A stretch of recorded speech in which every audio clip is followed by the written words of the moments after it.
একদম তুমি যদি 9-এ পড়ো অথবা 9-এর বছর না পড়ে 10-এ আসছো, অবশ্যই 100% এই ভিডিওটা তোমাকে দেখতে হবে, A to Z দেখতে হবে। যদি হিসাব সমীকরণ না বুঝো যে কোথায় প্লাস হবে কোথায় মাইনাস হবে, কোন এন্ট্রি গুলো বসাতে হবে, তুমি যদি এগুলো না বুঝো তাহলে এই ভিডিওটা তোমার জন্য ফরজ হয়ে গেছে। তাহলে ভিডিওটা পুরোটা দেখার চেষ্টা করো। আসসালামু আলাইকুম, অল এডুকেশন জনের পক্ষ থেকে আমি আছি শহীদুল ইসলাম অনন্ত স্যার। আজকে এসএসসি 2027 এবং 28 বা 29-30 যাই হোক না কেন, তোমাদের জন্য রয়েছে হিসাব বিজ্ঞান অধ্যায় নাম্বার 2 লেনদেন। তো মনে রাখবা, তুমি যদি লেনদেন না বুঝো তাহলে কিন্তু তুমি কি করতে পারবে না, হিসাব সমীকরণ করতে পারবে না। আর লেনদেন না বুঝলে পরবর্তীতে তুমি জাবেদার যায়ও ভুল করবা। এর মানে হিসাব বিজ্ঞান শুরু মানেই তোমার প্রথম অধ্যায় বেসিক, দ্বিতীয় অধ্যায় থেকে ম্যাথ শুরু। আর ম্যাথ কোথা থেকে স্যার? লেনদেন থেকে। তাহলে আজকে আমরা যেটা করব, লেনদেনের আদ্যপান্ত একদম ক্লিয়ার করে ফেলবো। আজকে আমাদের লেনদেনের যা আছে এভরিথিং কমপ্লিট করে ফেলবো। দেন পরের ভিডিওতে অর্থাৎ পার্ট 2-এ আমরা লেনদেনের যে ম্যাথগুলো আছে এগুলো সলভ করব। আশা করব তুমি যদি লেনদেন সম্পর্কে কম বুঝে থাকো, তুমি যদি হিসাব সমীকরণ না বুঝো যে কোথায় প্লাস হবে কোথায় মাইনাস হবে, কোন এন্ট্রি গুলো বসাতে হবে, তুমি যদি এগুলো না বুঝো তাহলে এই ভিডিওটা তোমার জন্য ফরজ হয়ে গেছে। তুমি এই ভিডিওটা দেখতে থাকো, এই পার্ট 2-তে যাও, দেখবা যে পুরোপুরি ক্লিয়ার হয়ে গেছে। এই ভিডিওটা দেখে পার্ট 2 এর জন্য অপেক্ষা করো। 100% আমি গ্যারান্টি দিতে পারি যে তুমি পারবা, এবং তুমি শুধু পারবা না, পরীক্ষায় ফুল অ্যান্সার করে আসতে পারবা।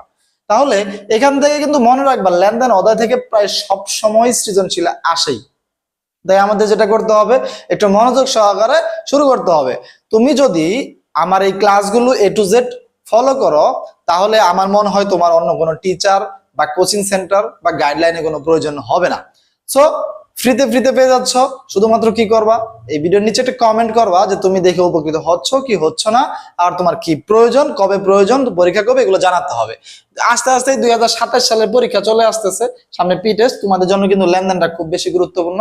তো আমরা কথা না বাড়িয়ে লেনদেনের অধ্যায়ে চলে যাব। লেনদেনে একটা বিষয় খেয়াল রাখতে হবে যে যেগুলো না জানলে কিছুই পারবেন না, অর্থাৎ আপনাকে যেগুলো জানতে হবে মাস্ট বি। তাহলে কি কি জানতে হবে? লেনদেন নয় এমন ঘটনা কি কি, হিসাব সমীকরণের ব্যাখ্যা জানতে হবে, হিসাবের শ্রেণী বিভাগ জানতে হবে। তোমাদের জন্য সময় যেন সেভ হয়, এজন্য আমি লেনদেন নয় এমন কয়েকটা ঘটনা যেগুলো তোমাদের পরীক্ষায় আসবে, বাড়তি কোনো কিছু না, এগুলো একটা লিস্ট করে রাখছি। তো আমরা একটু দেখি সেই লেনদেনগুলো কি কি। তাহলে লেনদেন নয় এমন ঘটনা কি কি? মালিকের নিজ তহবিল বা ব্যক্তিগত পকেট থেকে কোনো ব্যক্তিগত খরচ, অর্থাৎ আমি বিজনেসের মালিক, আমার পকেট থেকে বা আমার ব্যক্তিগত তহবিল থেকে আমি যদি কোনো খরচ করি, অর্থাৎ আমার ছেলে স্কুলে বেতন দিলাম, পারিবারিক চিকিৎসা খরচ করলাম, মেয়ের বিয়ের বেতন কি বলে যৌতুক দিলাম, এগুলো আসলে কিন্তু আমার ব্যবসার কোনো টাকা নিয়ে আমি কোনো কিছু করি নাই বা বিজনেসের জন্য করা হয় নাই। তাই এটা কিনা লেনদেন না। মনে রাখতে হবে, লেনদেন মানে হচ্ছে আমরা কার হিসাব করব? এখন ব্যবসার হিসাব করব, ব্যবসার হিসাব করব। তো ব্যবসায়ের যদি কোনো ঘটনা ঘটে তাহলে সেটা লেনদেন, আদারওয়াইজ কোনোটা লেনদেন হবে না। আশা করি আরেকবার বুঝাই দিই। তাহলে দেখি, মালিকের নিজ তহবিল, অর্থাৎ এটা প্রায় সময় পরীক্ষায় আসে এবং আমরা কেউ পারি না। আর যারা 9-এ পড়েন তারা তো বুঝতেই আছেন যে আপনারা কতটুকু পারতে পারেন, 10-এরাই পারে না। তাহলে মালিকের নিজ তহবিল বা ব্যক্তিগত তহবিল থেকে, পকেট থেকে কোনো ব্যক্তিগত খরচ যদি করা হয় তাহলে সেটা কি হবে না, আসবে না। এরপরে আসি হচ্ছে ব্যক্তিগত দরকারে বা প্রয়োজনে ব্যাংক থেকে ঋণ গ্রহণ। আচ্ছা খেয়াল করি, আমাদের যেহেতু ব্যক্তিগত প্রয়োজন আসবেই না, সেহেতু ব্যক্তিগত প্রয়োজনে যদি কোনো ঋণ নেই তাহলে সেটাও আসবে না। মালিক কর্তৃক পণ্য উত্তোলন, অর্থাৎ আমি যদি বিজনেসের মালিক হই, আমি যদি নিজে বিজনেস থেকে প্রোডাক্টটা উত্তোলন করি, অর্থাৎ নিয়ে আসি, কিভাবে নিয়ে আসবো? ধরেন হচ্ছে আমার কি এর ব্যবসা, কাঁচামালের ব্যবসা। এবার আমার প্রয়োজন হয়েছে, আমি কিছু প্রোডাক্ট বাসায় নিয়ে আসছি, মানে কি উত্তোলন করা হলো। আবার ধরেন আমার গাড়ি মেরামতের ব্যবসা, আমি কি করলাম, আমি গাড়ি মেরামত করতে যে পার্টস গুলো, সেগুলো আমার গাড়ি নষ্ট হয়েছে, আমার গাড়িতে লাগাইলাম, তাহলে ওইখান থেকে উত্তোলন করে কিন্তু এখানে নিয়ে আসা হইলো। তাহলে মালিক কর্তৃক পণ্য উত্তোলন, অর্থাৎ মালিককে নিজের ব্যবহারের জন্য, যে কথাগুলো বলতেছিলাম, ব্যবহারের জন্য ব্যবসা থেকে কোনো পণ্য বা নগদ অর্থ গ্রহণ করলে তার লেনদেন হবে না। তবে এটি একটি উত্তোলনের ঘটনা, যদিও এটা একটা ঘটনা, বাট এটা কি না, লেনদেন না। এরপর আসি অর্ডার প্রদান। আচ্ছা, আমরা যে কোনো মাঝে মাঝে কি করা হয় যে কোম্পানিকে অর্ডার দেওয়া হয়, অনলাইনে অর্ডার দেয়, অর্ডার দেওয়ার সাথে সাথে আমাদের নগদ টাকা দিয়ে দেই না ক্যাশ অন ডেলিভারি দিই, তাই না? তাহলে কি হবে না, এটাও লেনদেন না, অর্ডার প্রদান। পণ্য ক্রয়ের জন্য কোনো সরবরাহকারী বা প্রতিষ্ঠানের কাছে ফরমায়েশ বা অর্ডার প্রদান করা, এটা কিনা কোনোভাবেই কোনো লেনদেন না। তো তারপরে আসি চুক্তি স্বাক্ষর। হ্যাঁ, কোন কর্মচারী নিয়োগের জন্য চুক্তিপত্র সমাধান, এটা প্রায় সময় পরীক্ষায় আসে যে 50,000 টাকা বেতনে একজন ম্যানেজার নিয়োগ দেওয়া হলো। আচ্ছা, আমি যে কয় হাজার টাকা বেতনে ম্যানেজার নিয়োগ দেই না কেন, আমি কি তাকে স্যালারিটা দিছি? এখনো দেই নাই, অর্থাৎ নিয়োগ দিছি, চুক্তি হয়েছে, এখনো কাজ হয় নাই, সো এটা লেনদেন না। এরপর আসি কোম্পানির বাইরের কোনো ঘটনা, অর্থাৎ কোম্পানির বাইরে কি হলো না হলো সেটা আমার দেখার বিষয় না।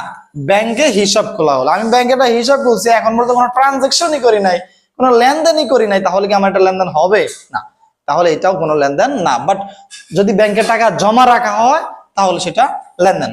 ম্যানেজার নিয়োগ দেওয়া, যেটা কিছুক্ষণ আগে বলছিলাম, চুক্তি স্বাক্ষর করা বা ম্যানেজার নিয়োগ দেওয়া প্রায় একই। দেখো, এই গরমের মধ্যে তোমাদের জন্য আমি পুরা ঘেমে ঘেমে একাকার হয়ে যেতেছি, অবস্থা খুব খারাপ হয়ে যেতেছে। ওকে, এরপরে যাব হচ্ছে হিসাব সমীকরণের ব্যাখ্যা। এ ইজুকাল টু এল প্লাস ওই, এই ব্যাখ্যাটা এইখানে দেখার আগে আমরা একটু বোর্ডে দেখি। তাহলে আমরা আসি হিসাব সমীকরণ। হিসাব সমীকরণ কি? হিসাব সমীকরণকে আমরা দেখি হচ্ছে এ ইজুকাল টু এল প্লাস ওই। এ মানে হচ্ছে কি স্যার? এ মানে হলো স্যার অ্যাসেটস। অ্যাসেটস মানে কি স্যার? সম্পদ। এখন সম্পদ কি কি আছে স্যার, এটা আমরা পরে লিখবো। এল মানে কি স্যার? এল মানে হলো লায়াবিলিটিস। লায়াবিলিটিস মানে কি স্যার? দায়। আমরা দায় কখন পড়ি? যখন মানুষের কাছে কোনো কিছু কিনি। ওই মানে কি sir? Owners equity. Owners equity Bangla কি? বাংলা হচ্ছে মালিকানা সত্ত্ব। মালিকানা সত্ত্ব। এইবার কথা হচ্ছে আমাদের জানতে হবে, এটা কেন জানতেছি, এটা ইম্পর্টেন্ট একটা বিষয়। হ্যাঁ, আমাদের হিসাব সমীকরণে ছক আট করতে গেলেও এর মান এ কি কি, এল কি কি, তারপরে ওই কি কি এটা জানতে হবে। তারপরে যদি বলে হিসাব সমীকরণের প্রভাব দেখাও তাহলে জানতে হবে, যদি বলে হচ্ছে হিসাবের প্রকারভেদ দেখাও তাহলেও জানতে হবে। এখন আমি বেশি কিছু রাখবো না, এই সম্পদে আমাদের মানে পরীক্ষার প্রশ্নে যে সম্পদগুলো থাকে আমি সেই কয়েকটাই সম্পদ এখানে উল্লেখ করব। বাড়তি সম্পদ এখানে দরকার নাই। বাড়তি সম্পদ কোথায় লাগবে, এটা যখন আমরা হিসাব বিজ্ঞানের নবম অধ্যায় করব, মানে রেওয়ামিল করব, তারপরে হচ্ছে দুতরফা দাখিলা পদ্ধতি করব, মূলধন জাতীয় মুনাফা জাতীয় লেনদেন করব, আর্থিক অবস্থার বিবরণী করব, তখন লাগবে। এখন আমরা করতেছি অধ্যায় নাম্বার 2। সেক্ষেত্রে অধ্যায় নাম্বার 2 আমাদের কি সম্পদ যেগুলো দরকার আমি সেগুলো শুধু লিখবো। অধ্যায় নাম্বার 2 যে সম্পদগুলো দরকার হবে তার প্রথম 1 নাম্বার হচ্ছে নগদানের প্রয়োজন হবে, তারপরে ব্যাংক জমার প্রয়োজন হবে, তারপরে প্রাপ্য হিসাব, এটাকে তোমরা যারা 9-10 পড়ো তারা বলবো হচ্ছে দেনাদার, আর যারা ইন্টারে উঠছো বা তোমরা যদি যখন ইন্টারে উঠবা তখন এটাকে বলবো হচ্ছে প্রাপ্য হিসাব। চাইলে এখন থেকে প্রাপ্য হিসাব বলে প্র্যাকটিস করতে পারো। তাহলে প্রাপ্য হিসাব বা দেনাদার। তারপরে আর কি আসতে পারে? অগ্রিম খরচ থাকতে পারে। আর কি আসতে পারে? সাপ্লাইস থাকতে পারে। আর সাপ্লাইস অথবা মনিহারি। আর কি আসতে পারে?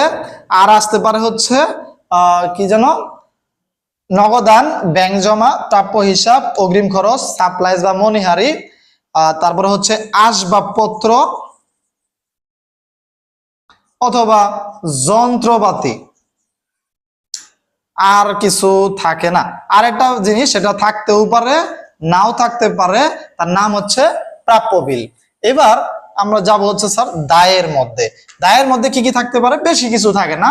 একটা থাকে পাওনাদার, মানে বাকিতে ক্রয় করলে যেটা সৃষ্টি হয় সেটাকে বলা হয় পাওনাদার, অথবা আমরা বাকিতে কারো কাছে কোনো কিছু মানে নিলে, খরচ করলে। হ্যাঁ, তাহলে পাওনাদারকে আবার বলে হচ্ছে প্রদেয় হিসাব। এটা এখন আমরা 9-10 পাওনাদার পড়বো, আর ইন্টারে উঠলে প্রদেয় হিসাব বলতে হবে। তারপরে পড়বো হচ্ছে প্রদেয় বিল, অর্থাৎ বিলের মাধ্যমে কোনো কিছু ক্রয়, প্রদেয় বিল। তারপরে আমরা জানবো হচ্ছে এখানে ব্যাংক ঋণ, আর হচ্ছে শুধু ঋণ, এই কয়েকটা জিনিস, আর বাইরে কিচ্ছু নাই। যদি এর বাইরে আর অনেক কি আছে, দায় আছে, হ্যাঁ, এই অধ্যায় করতে গেলে আমার এর বাইরে দায়ের কোনো প্রয়োজন নাই। মালিকানা সত্ত্ব কি স্যার? মালিকানা সত্ত্ব মানে হচ্ছে মূলধন। এই মূলধনের ভিতরে আবার একটা কাহিনী আছে, হ্যাঁ, মূলধনের ভিতরে কাহিনী হচ্ছে কি, এখানে মূলধনের সাথে যেটা হবে সেটা হচ্ছে আয় থাকলে সেটা যোগ হবে, ব্যয় থাকলে সেটা বিয়োগ হবে, উত্তোলন থাকলে সেটাও বিয়োগ হবে। এবার একটা কথা আছে, উত্তোলন, উত্তোলন অনেক সময় মানে উত্তোলন নামে থাকে না, অন্য নামে থাকে, যেমন নগদে উত্তোলন এমন থাকতে পারে, এটা তো সহজ। তারপরে বলতে পারে পণ্য উত্তোলন, এটাও সহজ। কিন্তু অনেক সময় বলবো হচ্ছে আয়কর, তারপর হচ্ছে জীবন বীমা প্রিমিয়াম, এগুলাকে বলা হয় স্যার উত্তোলন। এগুলার আরেক নাম হচ্ছে উত্তোলন। আশা করি যে হিসাব সমীকরণ কি বুঝতে পারছো। এখানে আরেকটা জিনিস বোঝানোর আছে, এ অর্থাৎ এইগুলা যোগ করলে যা হবে, এই এল এবং ওই এগুলা যোগ করলে তাই হবে। ধরে নাও একটা কোম্পানিতে নগদ টাকা আছে, ব্যাংকের টাকা আছে, আরো আসবাবপত্র আছে, ইত্যাদি ইত্যাদি যোগ করলে যা হবে, এই দায় আর মালিকানা সাথে যোগ করলে তাই হবে। যদি এমনটা না হয়, অর্থাৎ এই পাশের যে অ্যামাউন্টটা সেটার সাথে যদি এই দুইটার যোগফল এক না হয় তাহলে অঙ্ক হবে না। তাই এখানে যখন ম্যাথ করব তখন আমি তোমাদেরকে বুঝাইয়া দিব যে একটা বাড়লে আরেকটা বাড়ে, আবার সম্পদের মধ্যেই একটা সম্পদ বাড়লে আরেকটা সম্পদ কমে যাবে। এক কথায় প্রত্যেকটা এন্ট্রিতে আমরা খেয়াল করব কি, যে উভয় পাশে মিলতেছে কিনা। তাহলে আসো এবার মনিটরে যাই, একটু খেয়াল করি হিসাব সমীকরণের ব্যাখ্যা যেটা আমি বোর্ডে মাত্র বুঝাইলাম সেটাই আমি একটু কষ্ট করে বুঝাইলাম যেন তোমাদেরও কি হয়, মানে মনে থাকে। তাহলে হিসাব সমীকরণের ব্যাখ্যার ভিতরে এ সমান সমান এল প্লাস ওই। তাহলে এ মানে কি অ্যাসেট, অ্যাসেট কোনগুলো স্যার? অ্যাসেট এই যে নগদান, ব্যাংক, আসবাবপত্র, যন্ত্রপাতি, দেনাদার অপর নাম হচ্ছে প্রাপ্য হিসাব, প্রাপ্য বিল, অগ্রিম খরচ, সাপ্লাইস, মনিহারি। এখানে হয়তো আর দুই একটা এন্ট্রি বের হবে, তার নাম হচ্ছে কি ডেলিভারি ভ্যান। হ্যাঁ, ডেলিভারি ভ্যানটা উপরে চলে আসছে, এটা এখানে চলে যাবে। এরপরে আসি এল মানে লাইবিলিটিস। লাইবিলিটিস মধ্যে কি আছে স্যার? লাইবিলিটিস পাওনাদার, প্রদেয় হিসাব, প্রদেয় বিল, ব্যাংক ঋণ, ঋণ। ওকে, তারপরে ওইতে কি আছে? অনার সিকিউরিটি, যেটা মূলধন বললাম, মূলধন সাথে আয় হলে যোগ, ব্যয় হলে বিয়োগ, উত্তোলন কি হয়? নরমালি বিয়োগ হবে, কিন্তু কি কি উত্তোলনের নাম আছে? নগদ উত্তোলন, পণ্য উত্তোলন, আয়কর, আর হচ্ছে জীবন বীমা প্রিমিয়াম। আশা করি যে বুঝতে পারছো। এবার আসো হিসাবের শ্রেণী বিভাগ। হিসাবের 5টা শ্রেণী আছে। একটা হচ্ছে যেগুলো বললাম না, যে একটা হলো সম্পদ হিসাব, দায় হিসাব, মালিকানা সত্ত্ব হিসাব। কিন্তু মালিকানা সত্ত্বের মধ্যে আরো দুইটা বাকি রয়েছে, সেটা হচ্ছে কি আয় হিসাব আর ব্যয় হিসাব। এই হলো 5টা হিসাব। 5টা হিসাব যদি তুমি জানো, হিসাবটাকে যদি আলাদা আলাদা করতে পারো, যে এই লাইনে থেকে, এই লেনদেন থেকে এই এই হিসাব, এই দুইটা হিসাব তৈরি হয়েছে, তাহলে তোমার জন্য এই হিসাব সমীকরণ একদম পানিবাদ। তাই তোমাকে এই ক্লাসটা এ টু জেড ভালোভাবে দেখতে হবে এবং এটা পারলে একটু শেয়ার করে নিজের টাইম লাইনে রাখতে হবে। তাহলে হিসাবের শ্রেণী বিভাগ, হিসাবের শ্রেণী বিভাগকে আমরা 5টা বলছি। একটা হলো সম্পদ হিসাব, দায় হিসাব, আয় হিসাব, ব্যয় হিসাব, মালিকানা সত্ত্ব হিসাব। তাহলে সম্পদ হিসাবে কি? নগদ, ব্যাংক জমা, আসবাবপত্র, প্রাপ্য হিসাব, দেনাদার, অগ্রিম খরচ যেগুলো দেখলাম সেগুলো। দায় হিসাবে কোনগুলো? যেগুলো দেখলাম পাওনাদার, প্রদেয় বিল, প্রদেয় হিসাব, ঋণ, ব্যাংক ঋণ, বকেয়া খরচ। জাস্ট মাথায় রাখতে হবে। হ্যাঁ, আয় হিসাবে কোনগুলো আছে? সেবা আয়, কমিশন আয়, বিক্রয়, হ্যাঁ, আরো বিভিন্ন ভাবে আমাদের আয় হতে পারে। এরপরে আমরা যাব হচ্ছে ব্যয় হিসাবে কি কি হতে পারে? ক্রয়, বীমা, সালামি, অবচয়, বেতন, শিক্ষানবিশ ভাতা, ভাড়া। মনে রাখবা শিক্ষানবিশ ভাতা আমার জন্য ব্যয়, আর শিক্ষানবিশ সালামি হচ্ছে আমার জন্য আয়। লাস্ট ওয়ান মালিকানা সত্ত্ব হিসাবে কি আসছে? মূলধন এবং উত্তোলন। তো এই অধ্যায়ে তোমরা যদি আরো ভালোভাবে বিস্তারিত জানতে চাও, তাহলে অর্থাৎ অধ্যায় 2 এটার লেনদেনের ইংরেজি কি বলে? ট্রানজাকশন। এটা যদি আরো ভালোভাবে জানো তাহলে আরো বেটার হবে। যেমন লেনদেন কি আমাদের থাকতে পারে না, মানে বুঝতে হবে লেনদেন কি। লেনদেন কি? আর্থিক ঘটনা, মানে এক কথায় লেনদেনের যে বৈশিষ্ট্য বিষয়গুলো থাকে এমসিকিউতে আসতে পারে। তাই এমসিকিউর জন্য তোমাদের এটা আলাদা করে করা হয়েছে। বৈশিষ্ট্যের মধ্যে কি? একটা লেনদেন কখন হবে? ওটা অবশ্যই আর্থিক ঘটনা হতে হবে, অর্থাৎ এমন ঘটনা যা প্রতিষ্ঠানে আর্থিক অবস্থার পরিবর্তন ঘটায়। এটা কিন্তু স্যার তোমাদের খতে বা গতে এটা আসতে পারে, যে ব্যাখ্যা করো। লেনদেন কিনা ব্যাখ্যা করো। হ্যাঁ, তখন আমাদের লেনদেন ব্যাখ্যা করতে হবে কিভাবে, এটা লেনদেন, কারণ এটা হচ্ছে আর্থিক প্রতিষ্ঠানের মানে একটা প্রতিষ্ঠানের আর্থিক অবস্থার পরিবর্তন ঘটায়। তারপরে দ্বৈত সত্তা, অর্থাৎ এখানে দুইটা সত্তা আছে, এক পক্ষ গ্রহণ করে এক পক্ষ প্রদান করে। হ্যাঁ, এই জন্য দুইটা পক্ষ থাকে। অর্থের মাপকাঠিতে পরিমাপযোগ্য, অর্থাৎ যদি কোনোটা অর্থের পরিমাপে পরিমাপযোগ্য না হয়, অর্থাৎ মাপকাঠিতে পরিমাপযোগ্য না হয়, তাহলে সেটা কিনা লেনদেন না। যেমন আমি তোমাকে কি করলাম, গিফট দিলাম, এটাও কিন্তু একটা লেনদেন। হ্যাঁ, কিন্তু মনে করা হচ্ছে অর্থের অঙ্কে মাপযোগ্য নয়, অর্থের মাপকাঠিতে পরিমাপযোগ্য নাই, এমন ঘটনা কোনগুলো হতে পারে? যেমন ম্যানেজার নিয়োগ দিলাম, এখনো কি হয় নাই, অর্থের অঙ্কে কোনো পরিমাপযোগ্য হয় নাই। অর্ডার দিলাম, এখনো কি হয় নাই, অর্থের অঙ্কে কোনো পরিমাপযোগ্য হয় নাই, তাহলে এটা লেনদেন না। ওকে, এরপরে আসি হচ্ছে লেনদেনের বৈশিষ্ট্য। এই লেনদেনের বৈশিষ্ট্যগুলো আমি বললাম, এটা দৃশ্যমান এবং অদৃশ্যমান দুটোই হতে পারে। হ্যাঁ, তবে একটা বিষয় মনে রাখতে হবে, প্রতিটি লেনদেনই একটা ঘটনা, কিন্তু প্রতিটি ঘটনা কিন্তু লেনদেন না। ধরো তুমি অ্যাক্সিডেন্ট করছো, হ্যাঁ, এটা একটা ঘটনা, কিন্তু এটা কি লেনদেন? এটা কোনো লেনদেন না। আবার তুমি মনে করো একজনের থেকে 5টা টাকা নিছো, এটাও কিন্তু একটা লেনদেন। অর্থাৎ প্রতিটি লেনদেনই ঘটনা, কিন্তু প্রতিটি ঘটনাই লেনদেন না। এরপরে ঘটনা বনাম লেনদেন।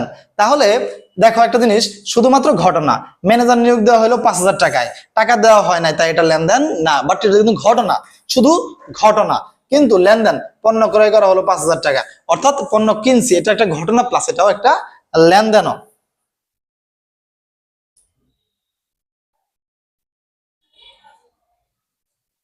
এই যেটা আমরা বললাম সমীকরণ উপাদান, অ্যাসেটের ভিতরে সম্পদ কি কি, লায়াবিলিটিস দায় কি কি, মালিকানা সত্ত্ব কি কি, মালিকানা সত্ত্ব মূলধন প্লাস নিট মুনাফা। মালিকানা সত্ত্বের পরিবর্তন, এই যে একটা জিনিস, এটা কিন্তু ভেরি ভেরি ইম্পর্টেন্ট, একটু মনোযোগ দেই।